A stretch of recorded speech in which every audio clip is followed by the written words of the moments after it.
some people say cancer's a blessing, and I haven't quite gotten to that point. I don't necessarily see it as a blessing. But I've learned that there's just nothing that you can't overcome, that it's kind of like a bump in the road. A friend of mine described it as a blip on the radar screen. You see it, it happens, and a year out, and then 2 years out, 3 years out, 5 years out, it just seems like it gets smaller and smaller.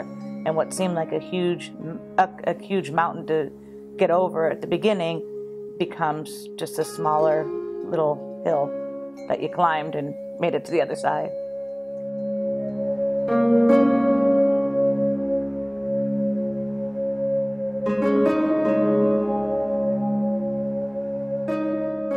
In my mind, there wasn't a choice.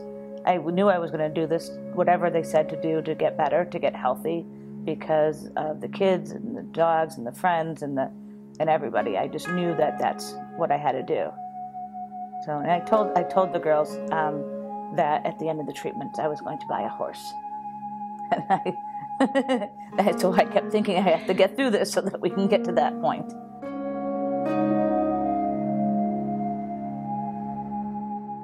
This is Chester. He is a 6-year-old? 7-year-old. He's a 7-year-old. Just interview. I mean, yes. You can interview change. Quarter horse. My brother was freaking out. He was just like, oh my gosh. But me and my sister were crying. And I was on my mom's lap, and I think my sister's on my dad's lap. And we just came from a ski race, and she had a paper in her hand, and it said that she was diagnosed with cancer. Well, when we first told the kids, and my husband, when I first told him what was going on, I think everyone was in shock. The kids were crying and didn't understand.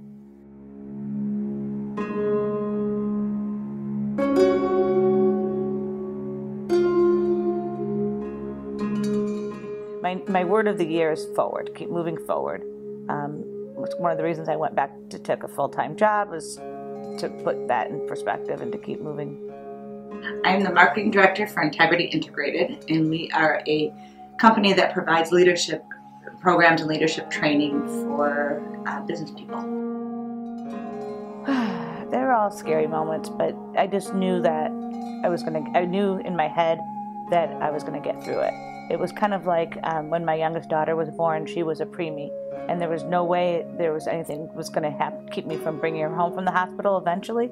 I just had to keep in my head being positive and knowing that it was all going to come out okay in the end.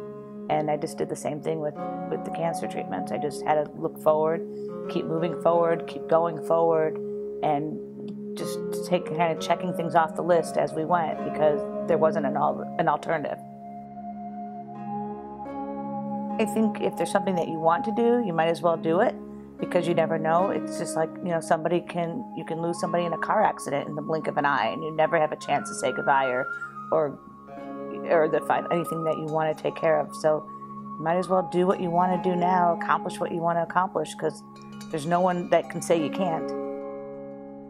My middle daughter said that in the end it turned out to be the opportunity to spend more time as a family together, because I wasn't doing all the things I had been doing and going a million miles an hour in different places. It kind of needed to be home, needed to be resting and taking care of myself instead of everything else that I took care of. So that in itself was, like she said, a little bit of a blessing that we were together, but I would have preferred to have done that without.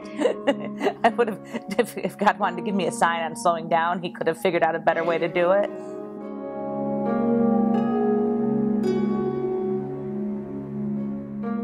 I tried to cut back, tried to stop going a million miles an hour outside of the house and try to focus more on the people that matter the most in the family. But I also, because of not being able to do as much, I missed the people that I normally would see on a daily basis. What, can you use some words to describe her? Like Loving, caring.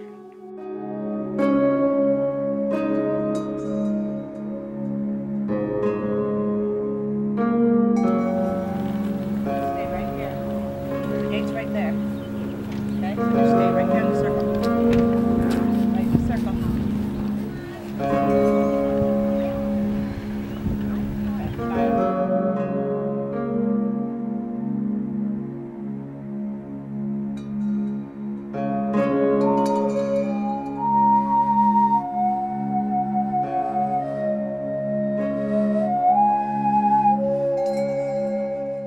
The year of the pink ribbon. I would cry my eyes out.